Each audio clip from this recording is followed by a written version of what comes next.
มือใหม่ควรศึกษาหยังแหน่เพื่อที่จะสามารถเทรด XR Trade เป็นเดี๋ยวข้อยจะสรุป5หัวข้อหลักๆที่มือใหม่ควรรู้เดี๋ยวเรามาเบิ่งคลิปนี้นำกันจัดไปตอนนี้เราอยู่หน้ากระดานเทรดแล้วเนาะเดี๋ยวเราจะมาเรียนรู้ปุ่มต่างๆก่อนเนาะนี่ปุ่มเปลี่ยนกราฟเนาะปุ่มเปลี่ยนกราฟเลยบางคนก็ยังเปลี่ยนบ่เป็นเนาะการเลือกคู่เงินเนาะนี่เลยมันจะมี10เลยเนาะ10กราฟเลยเนาะมันจะมีคู่เงินต่างๆให้เราเลือกเนาะบางคนก็เข้าศึกษาในมีตติงเนาะเขาเปลี่ยนไป3-4กราฟแล้วเพิ่นยังอยู่กราฟเดิมอยู่เนาะ BTC เนาะมันจะบ่เปลี่ยนให้เราเองเนาะถ้าเราบ่เปลี่ยนนี่เราก็มาเปลี่ยนเนาะเปลี่ยนไปเรื่อยๆเนาะเข้าไปกราฟ Ethereum เนาะเราก็ไปกราฟ Ethereum นี่เห็นบ่เวลามันก็จะตรงกันเนาะถ้าว่าบ่เปลี่ยนก็เวลามันจะต่างกันเนาะแต่ละกราฟมันจะบ่ตรงกันอยู่แล้วเนาะ ไผที่ยังเปลี่ยนบ่เป็นก็คลิปมีสอนอยู่เนาะคลิปสอนมีคลิปสอนมีอยู่เนาะไผที่ยังบ่ทันเรียนรู้เนาะในการฝากถอนเงินเนาะถ้าเราบ่เติมเงินเข้ามานี่เนาะเราจะบ่ได้เนาะเราจะเทรดได้แต่บัญชีเดโมเนาะถ้าเราบ่เติมเข้ามาแล้วสิเติมแบบใดเนาะนี่เนาะเราเข้ามากระเป๋าเนาะเดี๋ยวก่อนเนาะเอาใหม่ๆเข้ามาที่กระเป๋าเนาะ กระเป๋า wallet ปึ๊บเราก็มาคัดลอก ID นี่เนาะแล้วเราก็ไปโอนเงินสำหรับผู้ที่รับเติมถอนภายในเนาะโอนเงินเป็นเงินกีบให้เขาแล้วให้เขาโอนเหรียญมาให้เราเนาะนี่ก็จะบอกแต่ภายในเนาะภายนอกนี่ก็ศึกษาเอาเนาะภายนอกภายในมีเนาะข้อยจะบอกคร่าวๆไปเนาะภายในเนาะบัดนี้เนาะเวลาเนาะเวลาไทม์เฟรม30วินี่เนาะเห็นบ่มันจะมีเวลาที่เราหวังผลเนาะตัวนี้หวังผลรอผลออกปึ๊บ1ปิดเขียวเนาะปิดเขียวนี่เนาะอีก30วิมันจะให้เรา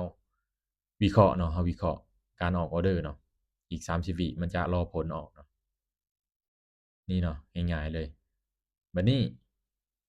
ฝึกฝึกใช้แอ็กเคานต์เนาะแอ็กเคานต์ Demo นี่เนาะเข้ามานี่ปึ๊บ บัญชีเดโมปึ๊บเห็นบ่มันจะให้เรารีใหม่ตลอดเนาะตัวนี้เนาะฝึกเทรดให้เรา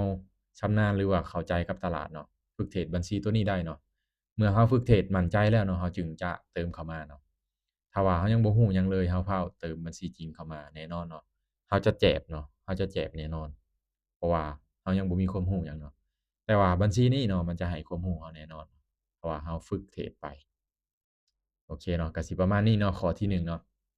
เดี๋ยวไปข้อที่2เลยเนาะพื้นฐานแท่งเทียนและแนวโน้มเนาะแนวโน้มขาขึ้นขาลงเนาะเดี๋ยวมาเบิ่งกันนี่เนาะขาขึ้นเทรนขาขึ้นเนาะมันจะเป็นสีเขียวเนาะเทรนขาขึ้นเนาะกราฟเราบ่งามเนาะแนวโน้มขาลงปึ๊บนี่เนาะถ้าเป็นแบบนี้เนาะขาขึ้นเนาะแบบนี้เนาะแบบนี้ขาขึ้นเนาะถ้ามันตบลงมาแบบนี้เนาะมันขาลงเนาะแบบนี้สีแดงๆนี่ขาลงเนาะสีเขียวนี่ขาขึ้นเนาะขาขึ้นเทรนขาขึ้นเนาะเทรนขาขึ้นเห็นบ่เขียวงามๆแบบนี้เนาะ ขาลงจะเป็นสีแดงลงมาเนาะสีเขียวจะเป็นขาขึ้นเนาะง่ายๆเลยการเบิ่งแนวโน้มเนาะแล้วแฮ่งซื้อแฮ่งขายเดะแฮ่งซื้อจะเป็นสีเขียวเนาะเห็นบ่แฮ่งขายจะเป็นสีแดง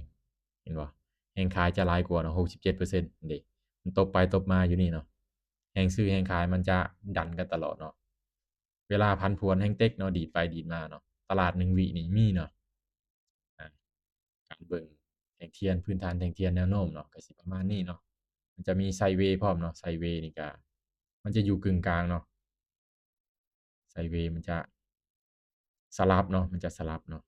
ถ้าเป็นเทรนนี่มันจะเขียวงามแดงงามเนาะเห็นเปล่าเป็นเทรนนี่งามๆเลยเนาะไซด์เวย์มันก็จะบ่หลุดโซนกลางๆเนาะมันจะอยู่กลางๆเลยนี่ประมาณนี้เนาะไซด์เวย์เนาะเห็นเปล่าสลับงามๆเนาะอางามๆว่าไซด์เวย์เนาะประมาณนี้เนาะข้อ2เนาะ เดี๋ยวเรามาเบิ่งข้อที่3เนาะข้อที่3เทคนิคการวิเคราะห์เนาะศึกษาเรื่องแนวรับแนวต้านเนาะแนวรับแนวต้านเบิ่งเด้อแนวรับแนวต้านข้อยจะเข้ามานี่เนาะแนวรับแนวต้านปึ๊บเราจะมาตีปึ๊บแนวต้านเนาะตัวนี้แนวต้านเนาะแนวรับจะอยู่ด้านหลุมเด้อจะอยู่ด้านหลุมแนวรับแนวต้านเนาะเราศึกษาไว้เป็นการดีเนาะเห็นบ่แนวรับอยู่ด้านหลุมตีไว้แนวต้านอยู่ด้านเทิงตีไว้เนาะศึกษาจะเป็นการดีเนาะทุกคนเนาะ แล้วเทคนิคเดะเทคนิคเบิ่งข้อยสิเอาเทคนิคข้อยเข้ามาเนาะ Balance of Power เนาะนี่เนาะ indicator ปึ๊บเรากดเข้ามาข้อยจะนำใช้เทคนิคนี้เนาะนี่เนาะเทคนิคของข้อยเนาะที่ข้อยนำใช้มันซี้ขึ้นข้อยจะขายเนาะมันซี้ลงข้อยจะซื้อเนาะเทคนิคง่ายๆเนาะหลายคนก็บ่มีเทคนิคก็แนะนำไปปรับไปนำใช้เนาะเพราะว่าเป็นเทคนิคที่ง่ายสามารถสร้างกำไรได้พร้อมเนาะนี่เลย Balance of Power เนาะซี้ลงจะซื้อซี้ขึ้นจะขายเนาะก็สิอธิบายประมาณนี้เนาะให้เราไปศึกษาข้อต่อมาก็ข้อที่4เนาะการบริหารต้นทุนเนาะบริหารทุนของเราเห็นบ่เรามีงบอยู่300เนาะ300นี่ข้อยสิบริหาร6ไม้เนาะ6ไม้3เนาะเมื่อเราพลาดเราจะเดินเงินอยู่ที่7เนาะคูณเงินขึ้นไปพลาดอีกจะไป15เนาะพลาดอีกไป30พลาดอีกไป70พลาดอีกไป150เนาะ150เหลือไว้25เหรียญเนาะ6ไม้6ออร์เดอร์เนาะการคูณเงินเห็นบ่งบ300นี่เนาะสิประมาณนี้เนาะการคูณเงินเราต้องเรียนรู้ให้ครบถ้วนเนาะ หัวใจสำคัญเลยเนาะการออกไม้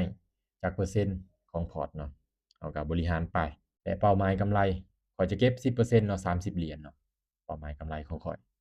ในแต่ละมื้อแม่นเท่าใดเนาะจะเก็บรอบละ30บัดนี้ข้อสุดท้ายข้อสำคัญเลยเนาะข้อที่5การควบคุมอารมณ์เนาะการควบคุมอารมณ์ตัวเองการเทรดบ่ได้แม่นแต่เรื่องตัวเลขเนาะแต่เป็นเรื่องของใจพร้อมเนาะต้องมีระเบียบวินัยบ่เทรดตามอารมณ์บ่เทรดตามความโลภเนาะ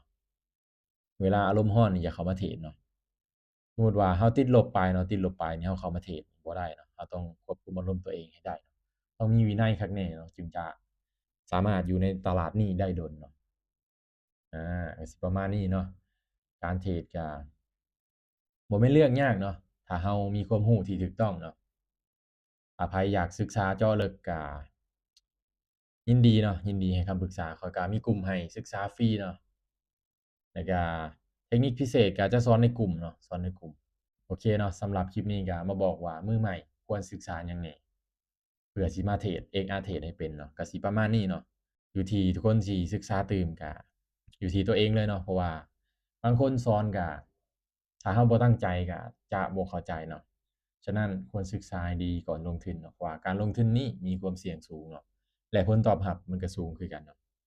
สำหรับคลิปนี้ขอขอบใจ